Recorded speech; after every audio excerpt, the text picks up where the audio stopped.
And our subject is sowers and reapers. Y nuestro tema es sembradores y segadores. Y voy a ir de vuelta por un momento al versículo 27 para que podamos comenzar nuestra predicación de este día. Y en esto vinieron sus discípulos y se maravillaron de que hablaba con una mujer.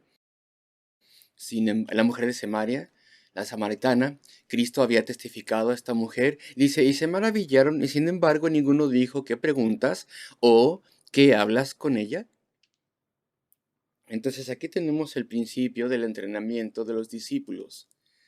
Ellos ya habían sido llamados a que buscasen almas, a que fueran pescadores de hombres. Y por lo menos ya había media docena de discípulos en este momento con Cristo.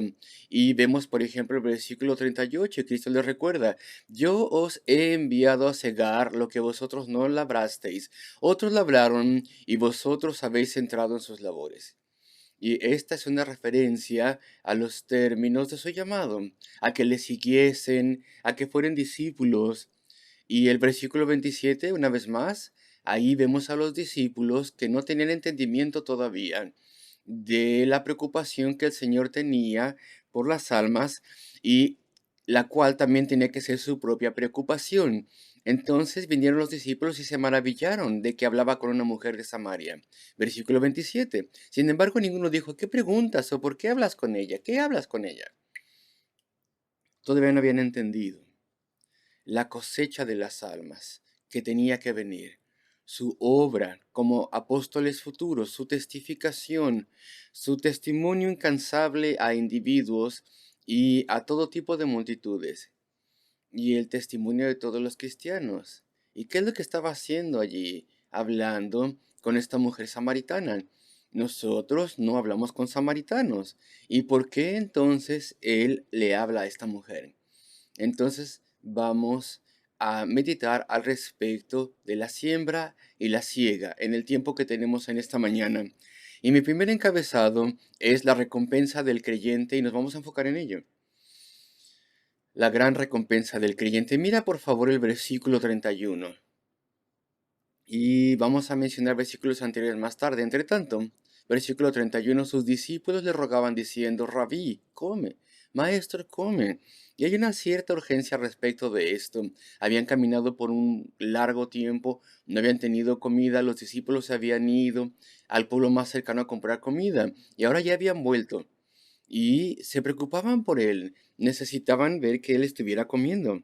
Y versículo 32, él les dijo, yo tengo una comida que comer que vosotros no sabéis. Y claro que él estaba haciendo referencia a una comida que no era literal, algo que era metafórico, que era la satisfacción de hacer una obra espiritual. Ellos todavía tenían que entender estas cosas. Yo tengo una comida que comer que vosotros no sabéis. Ese testimonio que le había dado a esa mujer, la cual había vuelto a su pueblo y había traído a otros con ella, y después hubo una gran multitud de hombres y mujeres de Samaria que fueron salvos, que fueron convertidos, que reconocieron al Mesías. Dice, yo tengo una comida que comer que vosotros no sabéis. Y claro que no le entendieron. Dijeron, mientras nos hemos ido, ¿alguien le ha traído algo de comer? Y versículo 34, mi comida, dice Cristo, es que haga la voluntad del que me envió y que acabe su obra. Su más grande satisfacción y fortaleza, y él podía olvidarse de alimento si esta oportunidad le era dada.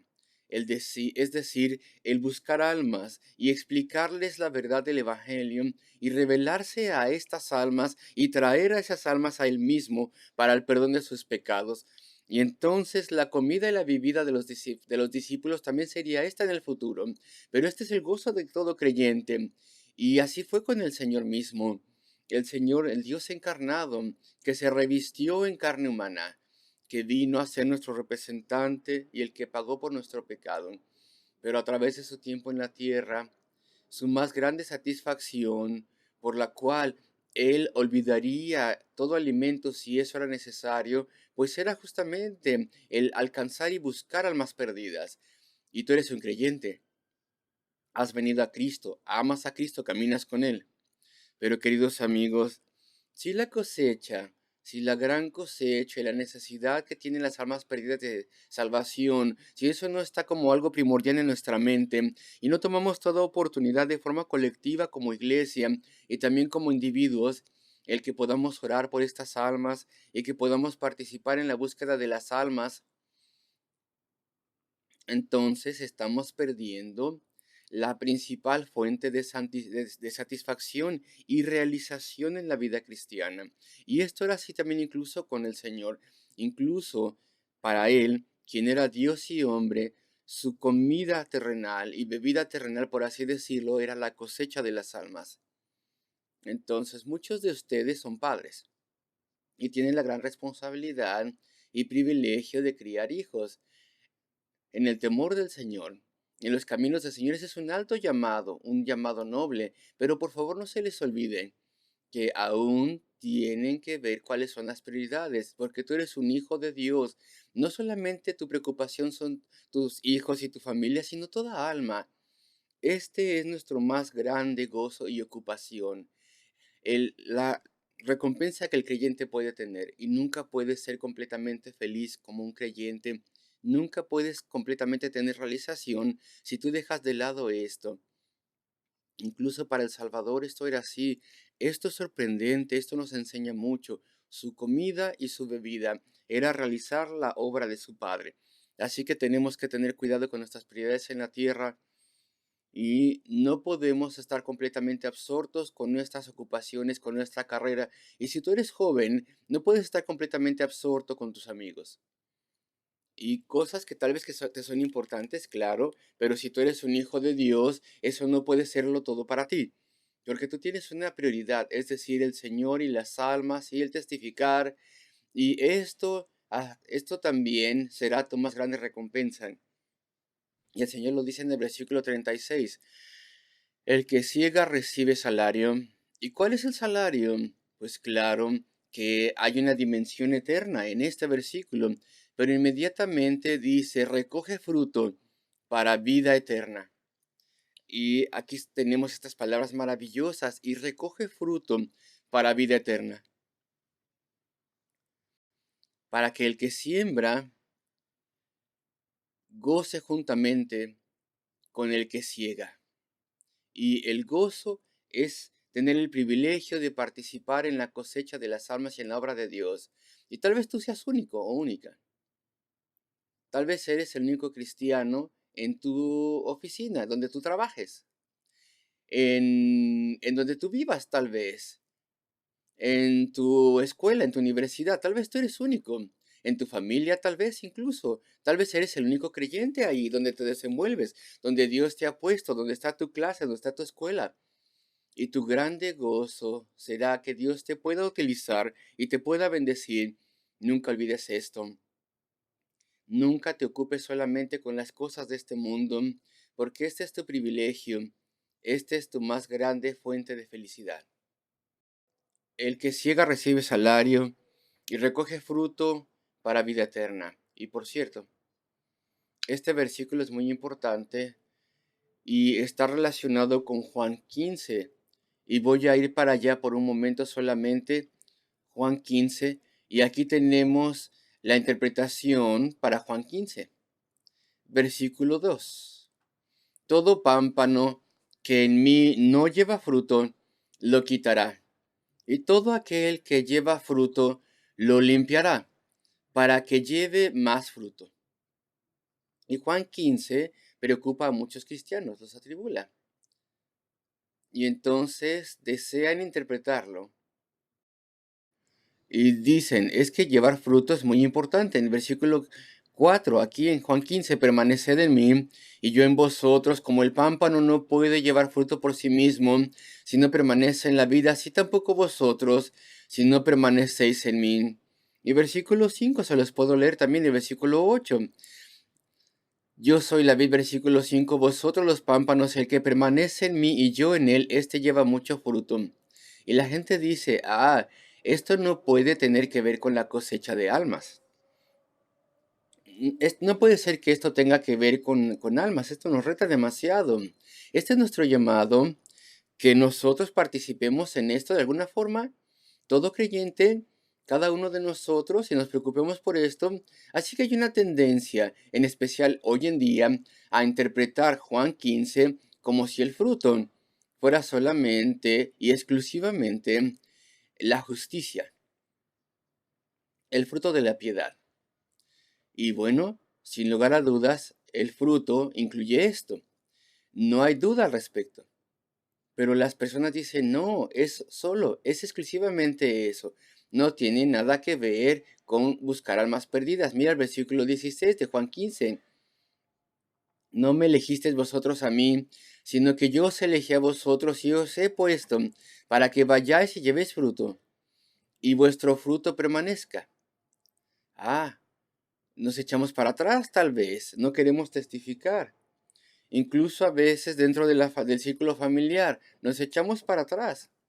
Entonces estamos muy dispuestos a interpretar Juan 15 como si solamente tratase de la santidad y la justicia, y así entonces no nos reta tanto. Pero cuando tú vuelves al Evangelio de Juan capítulo 4 y ves entonces el fundamento para interpretar ese versículo, y lees el versículo 36, por ejemplo, dice: el que ciega recibe salario y recoge fruto para vida eterna. Tiene que ver el contexto, es la cosecha de las almas. Tiene que ver con esto. Eso es lo más grande. Las vidas son cambiadas por Cristo. Las personas son bendecidas por Cristo. La gente debe encontrar a Cristo. Las personas deben tener un verdadero gozo y felicidad y profundidad. Y que tú puedas participar en eso y ser usado por Dios es maravilloso. Entonces, amigos, enfatizo esto como nuestro primer punto. Y ahora quiero pasar al ejercicio o al poder del testimonio. Porque aquí tenemos un maravilloso ejemplo del poder del testimonio. Versículo 39. Y muchos de los samaritanos de aquella ciudad creyeron en él por la palabra de la mujer que daba testimonio diciendo: me dijo todo lo que he hecho. Y bueno, antes leímos al respecto de la mujer. Ella dejó las cosas que tenía allí, la mujer a quien hablaba Cristo, y fue de vuelta a su pueblo. Y ella le dijo a las personas allí: ven, ved a un hombre que me dijo todo lo que he hecho. Y ellos vinieron. Ella era una persona que no era muy probable que testificase. Ella acababa de ser salva. Y uno podría decir, aunque esto es una tontería, uno podría decir que casi fue salva, apenas fue salva, acababa de ser salva. Cristo se había revelado a ella. Y acuérdense cómo ella estaba renuente, ponía muchas dificultades en el camino a la salvación, ponía muchas barreras a medida que Cristo le hablaba. Sin embargo, no, ahora había encontrado a Cristo, se había dado cuenta quién era, se había dado cuenta de que necesitaba ser perdonada. Y entonces va y entonces habla a los hombres del pueblo. Uno puede decir, sí, pero ¿qué debe el testimonio? Un nuevo creyente, alguien que acababa de creer en Cristo y tal vez no tenía las suficientes palabras, tal vez no era buena para explicar las cosas, tal vez ella tenía torpeza al explicar. Y si era una mujer en ese contexto, en el contexto de aquella cultura, ella no podía contener de nuevo en las cosas que ella decía, pero es brillante lo que ella dijo. Por versículo 29, ved a un hombre que me ha dicho todo lo que he hecho. ¿Acaso no es este el Cristo? Ella no está hablando de cierta forma. Ella no podía hablar así en esa cultura. Ella podía decir, he encontrado al Señor, Él verdaderamente es Cristo. Ella no podía decirlo así. Tenía que ponerlo de una forma que no fuera autoritaria, que no fuera firme, porque en esa sociedad que gobernaba, en esa sociedad de aquel entonces, cuando los hombres lo controlaban todo, ella no podía ser energética, autoritaria, sino que lo opuesto. Pero mira cómo Dios la utilizó poderosamente. Si Dios está con nosotros, podemos ser instrumentos dudativos y saber muy poco de lo que estamos hablando, tener muy poca experiencia como creyentes, pero si Dios obra, entonces las personas responden. Y esta mujer, hay algo diferente en ella, habrán pensado ellos, hay algo extraordinario en lo que nos está diciendo. Iremos y veremos. E inmediatamente una gran cantidad de personas fueron y cruzaron los campos, los prados, de modo que Cristo pudo decir a los discípulos en el versículo 35, dijo una cosa así porque ellos evidentemente habían estado pensando en el tiempo de la cosecha, No digáis que todavía hay 4 meses y luego viene la cosecha. He aquí, les digo a vosotros, levantad vuestros ojos y ved los campos, porque ya están blancos, ya están listos para la siega. Y con toda certeza, él estaba haciendo referencia a las personas, los samaritanos, que habían venido de esa villa cercana, que vinieron a verle. Y el testimonio de la mujer llevó a que muchas personas vinieran y creyeran y clamaran al Señor y que dijeran, quédate con nosotros. Y entonces el Señor Jesucristo se queda con ellos 2 días y después muchos creyeron, una gran multitud. Entonces vemos aquí el poder de la testificación. Y la testificación es notable, es maravillosa. Nunca dejes de testificar, de evangelizar. Es maravilloso. Y te voy a recordar unas cosas difíciles que hay en la predicación del Evangelio o cuando se explica el Evangelio a las personas.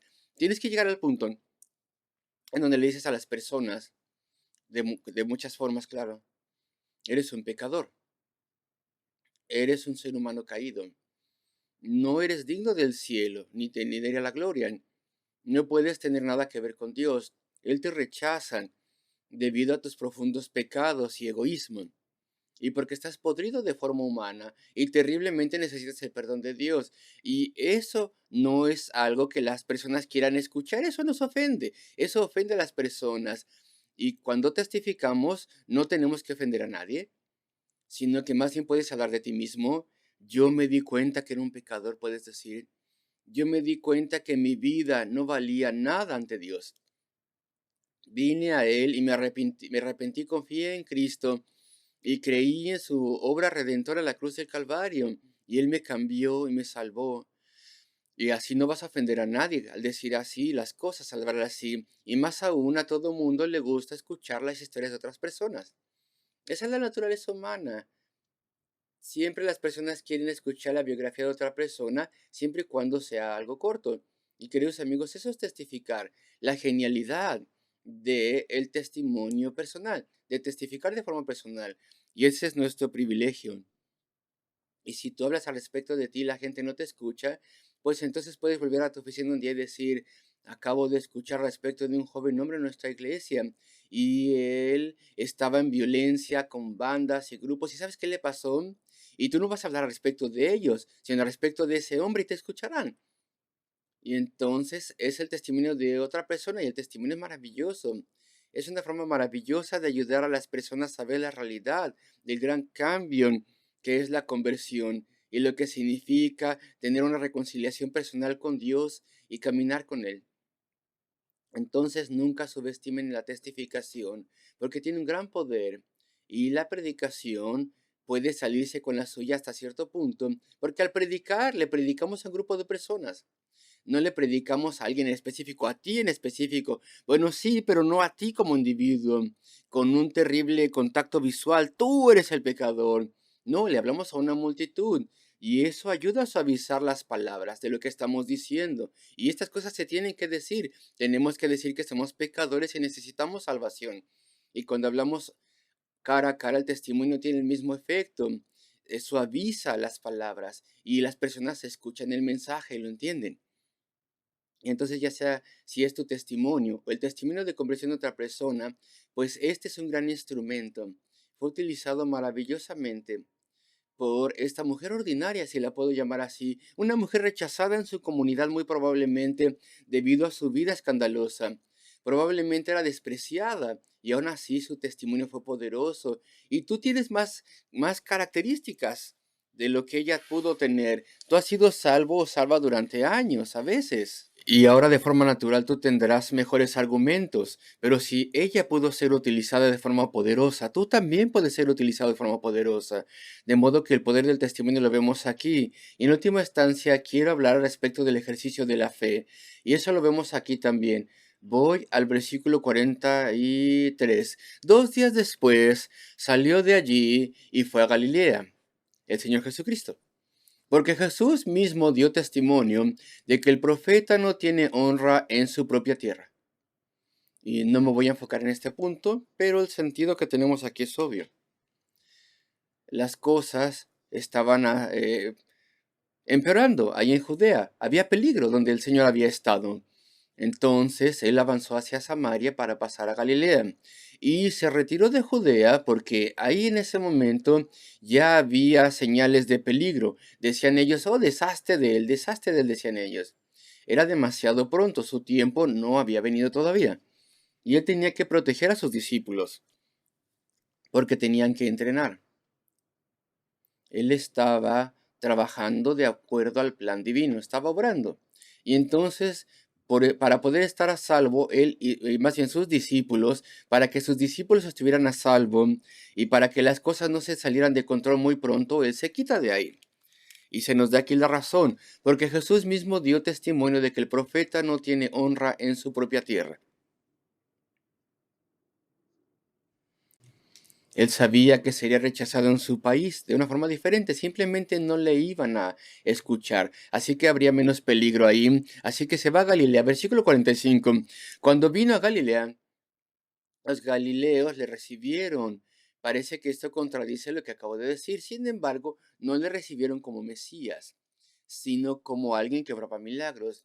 Eso está bien, van a, dice, estuvo bien, ellos decían, porque querían aceptar los milagros, pero nunca le aceptaron como Mesías, no todavía. Los galileos le recibieron habiendo visto todas las cosas que había hecho en Jerusalén en la fiesta, porque claro, también ellos habían ido a la fiesta, muchos de ellos habían ido a Jerusalén a la fiesta, y allí hizo muchos milagros. Solamente había hecho uno en Galilea, y eso fue cuando transformó el agua en vino en Canaán. Y versículo 46, vino pues Jesús otra vez a Caná de Galilea, donde había convertido el agua en vino. Y había en Capernaum un oficial del rey cuyo hijo estaba enfermo. Hay que tener cuidado cómo lo leemos, por lo menos en inglés. Vamos a ver si esto aplica en español. El nombre, este nombre no estaba en Caná, sino que estaba en Capernaum. Y había en Capernaum. De hecho, lo que se está comentando ahora no aplica en español. En español es claro que el oficial estaba en Capernaum y su hijo estaba enfermo. Entonces, no sucede esto en Caná, sino en Capernaum. Y a este hombre se le describe como un pequeño príncipe. Y se acostumbra suponer que este hombre era un oficial del rey Herodes, tetrarca de la región, como dice en español, oficial del rey. Y tal vez él era alguien de sangre real, tal vez era alguien de la realeza, de menor rango. Pero bueno, se le considera en forma general como un hombre noble, un gobernador, un oficial, alguien importante en Capernaum. Y él sabía al respecto de Cristo. Él es un oficial, y entonces tenía que saber las cosas que estaban pasando. Y él también tenía siervos, sirvientes, porque él era un oficial del rey. Entonces había en Capernaum un oficial del rey cuyo hijo estaba enfermo. Y no lo tenemos que confundir con el centurión de Lucas 7, que estaba ahí en Capernaum, cuyo siervo estaba a punto de morir. Son dos personas diferentes. Eso viene después. Y este hombre, con este hombre enfermo, que estaba a punto de morir, versículo 47 nos dice lo demás. Cuando oyó que Jesús había llegado de Judea, perdón, a Galilea, vino a él y le rogó que descendiese y sanase a su hijo, que estaba a punto de morir. Así que este hombre tenía cierta cantidad de fe. Hay un sanador. Y él ha salido de Judea para ir a Galilea y he escuchado que fue a Caná y yo le necesito porque mi hijo está muriendo. El griego indica que es un niño muy joven, mi niño, mi pequeño, está muriendo mi pequeño.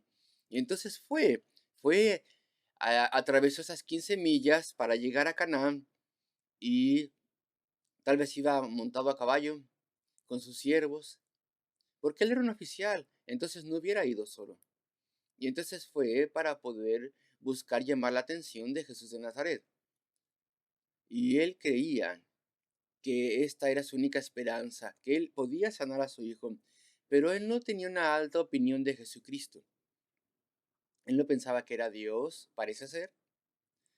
No llegó al punto de pensar que él era el Mesías. Él probablemente era un judío, pero no llegó hasta ese punto, sino simplemente creía que era una especie de profeta, alguien que era un sanador eficiente.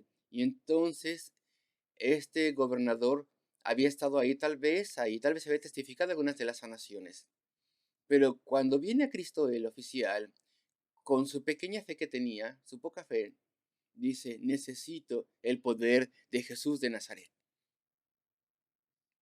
Ahí Cristo le da un gentil regaño. Mira, versículo 48. Entonces Jesús le dijo, si no viereis señales y prodigios, y habla en plural, y lo junta con todos los líderes judíos, a menos que veáis que viereis señales y prodigios, no creeréis. No creeréis en mí, dice Cristo a este hombre, a menos que viereis alguna señal, algún prodigio, alguna maravilla. Y solamente creeréis en mí por eso. Creo que este hombre puede hacer cosas maravillosas, punto, no más. Pero de otra forma no creeréis en mí, les dice Cristo. Eso es un revés. Sus siervos estaban ahí. Eres un hombre importante. Y viene, dice, sana a mi hijo. ¿Y qué le dice? Cristo se lo dijo de una forma gentil, claro, y tal vez con dolor, y también un poco de regaño. No creeréis en mí, excepto el creer en los milagros. Es lo que él está queriendo decir. Eso es un revés para él. Pero el hombre persistió, insiste. Cristo debe venir. Después de todo, solamente es un hombre, no es el Mesías. Tal vez pueda hacer cosas maravillosas, pero debe venir, le dice una vez más su súplica. Ven. Y esto me recuerda lo que pasó o lo que pasa algunas veces cuando buscamos la salvación de Dios. Y ya nos hemos decidido al respecto de lo que Dios tendría que hacer y cómo tendría que obrar. Yo ya creo en el Evangelio, decimos nosotros. Señor, perdóname por mis pecados. Dame una nueva vida. Pero hazlo en la forma en que yo insisto que se debe de hacer. Hazlo con un rayo del cielo o con una manifestación poderosa. Sobrecoge mi corazón. Prueba estas cosas a mí. Muéstramelo. Ven y sálvame de una forma espectacular. De modo que yo ya no tenga ninguna duda en absoluto. Eso es lo que este hombre está haciendo. Tienes que venir. No puedes sanarla a menos que estés ahí. Ven, ven, ven a mi casa. Ven conmigo. Camina estas 15 millas conmigo de vuelta. Ahí a Capernaum. Y sana a mi muchacho, a mi pequeño. Está insistiendo en que esas cosas se hagan de acuerdo a lo que él creía. Cristo solamente un sanador, no es Dios. Él no puede sanar a la distancia. Bueno, tenía un poco de fe, no lo olvidemos. Entonces, ¿cómo maneja Cristo esta situación para ayudarle? Para hacerle que piense y para que él pueda ejercitar lo que se le podía llamar una fe apropiadora, lo que se suele llamar así. Y vemos cómo lo hace él. Veamos el versículo 50. Jesús le dijo, ve, tu hijo vive. No dice, tu hijo vivirá. Tu hijo está mejor, ya está mejor. Tu hijo ha sido sanado. Eso es lo que quiere decir aquí. Ve a casa. Ve a casa. Yo no puedo ir contigo, no iré contigo. Ve a casa. Ya lo he hecho. He hecho la obra. Tu hijo ha sido sanado. Qué reto para él. Él no va a venir. Él no va a sanarle. No. Le creyó. Creo en él, dijo este hombre. Creo, dijo ese hombre. Él lo ha hecho. Ya ha sanado a mi niño. Él ya está mejor. Voy a volver a casa. Voy a obedecer su mandamiento, su orden. Voy a casa. Voy a confiar en él. Y entonces fue a casa. Y sus siervos estaban confundidos, supongo yo. Pero, Señor, no viene. No le has persuadido a venir. Y habrá respondido, le creo. Yo creo lo que dijo, ha sanado a mi niño. Él me ha ordenado que vuelva a casa. Él es Dios. Y cambió ya de parecer. Le ha ayudado a pensar. Él es el Mesías. Confío en él. He escuchado esas palabras. He escuchado su voz. Tiene que haber sido un camino duro a casa, en ese monte pensando. De repente una voz tal vez venía y le decía, tu esposa saldrá de casa despedazada, gritando, ha muerto, y no has traído al sanador. ¿Cómo voy a enfrentar esto? Tal vez pensaba él, pero no, él no estaba pensando así. Creo en lo que me dijo el Mesías, creo en lo que me dijo el Salvador, que confío en él, descanso en lo que él me ha dicho. Y así es como tiene que ser con nosotros cuando venimos a Cristo buscando salvación. Hay que decir, Cristo, Señor, perdóname, cámbiame, haz estas cosas de forma dramática, de modo que yo no dude ya más. No, más bien debo creer en Él y debo confiar en Él. Y de forma sincera rindo mi vida a Él y suplico perdón. Y entonces confío en lo que Él ha hecho en la cruz del Calvario para poder comprar la salvación por mí y llevar mi pecado, pagar por mi pecado. Ahora voy a confiar en Él. Y eso es lo que debemos decir y debemos obedecerle. Y voy a leer mi Biblia, debo decir, y voy a orar todos los días. Y voy a vivir por su poder, porque estoy confiando en Él. Y muy pronto la evidencia vendrá. No de la forma en que tú quieres, con una cosa dramática, pero tendrás una evidencia clara, como le pasó a este hombre, porque hubo un grupo que vino, otros siervos vinieron a encontrarle, y estaban felices, sonrientes y triunfantes, y gritaban de lo lejos, el muchacho está mejor, el niño está mejor, la fiebre le ha dejado. Y eso confirmó todo en el corazón de ese hombre. Ya no hubo más dudas, todo fue probado. Dios fue probado en su fidelidad, la confianza fue bien establecida y él fue cambiado. Y cuando llegó a casa, los siervos y su esposa y la familia que él tuviera estaban maravillados ante el cambio que vieron en él. Nunca le habían visto con tanta humildad y amabilidad y consideración y diferente. Él tenía un nuevo corazón por completo y toda la casa creyó en Cristo y le buscaron. Entonces podemos ver que Cristo le retó, podemos ver ese reto y la obra de Dios en su corazón. Y entonces esto le ayudó a ejercitar una fe salvífica y a creer en Cristo. Y así pasa con nosotros, confía en Él. No te sientas el pulso, yo ya he sido cambiado, soy diferente, no confía en Él. Y muy pronto te será evidente. Oh, no perdí el control esta vez. Cuando mi hermano o mi padre o mi madre o mi hijo me provocó y yo siempre reaccionaba mal, siempre perdía el control, pero ahora ya no lo hice, hoy pude mantener el control, Dios me ha ayudado, hay un nuevo corazón en mí. Odio mi pecado y he resistido mi pecado como nunca lo había podido hacer antes. Y a pesar de que todavía soy un pecador, ahora soy una persona más calmada, más controlado. Y ahora anhelo las cosas espirituales y caminar delante de Cristo y la evidencia cada vez más se acumula. Y tú puedes ver lo que Él ha hecho por ti, tal como este hombre vio a su hijo que había sido sanado. Y entonces ya tienes certeza, seguridad, toda certeza. Y esto viene de forma gentil y maravillosa. Y ves aquí cómo él obtuvo esta fe apropiadora, que obedeció al Señor y creyó lo que él le dijo. Y bueno, queridos amigos, hay otra cosa que quiero decir antes de terminar y es una especie de enseñanza semiliteral a partir de lo que vemos aquí.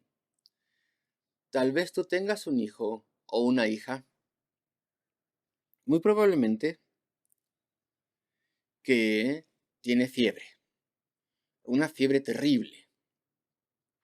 Es una fiebre de estar infatuado con este mundo, o con él mismo o ella misma, o con sus amigos, amigas.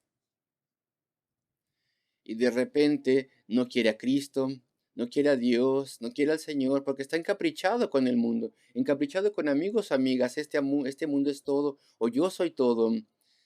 A esta importancia propia que de repente le llega a las personas. Mis amigos lo son todo. No hay nada más que importe. Está encaprichada esta hija o hijo. Es una fiebre espiritual. Pues ve a Cristo. Ahora, yo no te puedo asegurar que Él sanará la fiebre inmediatamente, así como le pasó al hijo de este hombre. Esta es una ilustración para nosotros, pero a su debido tiempo Él quitará esa fiebre. Si tú persistes en oración y confías en Él y le miras a Él, queridos amigos, solamente Él puede quitar esa fiebre que de pronto encapricha el alma con las cosas de la carne y del tiempo. Pero Él puede hacerlo. Y tú toma toda oportunidad para hacer una bendición para esa persona que tú amas. Y Cristo quitará esa enfermedad que es para muerte. Entonces, hemos estudiado la recompensa del creyente. Tú debes evangelizar, debes testificar, debes preocuparte por la obra de Dios. Debes venir, si no lo haces, tienes que venir al culto evangelístico y tienes que orar y tienes que aprender los razonamientos para poder evangelizar también, para hacer evangelismo.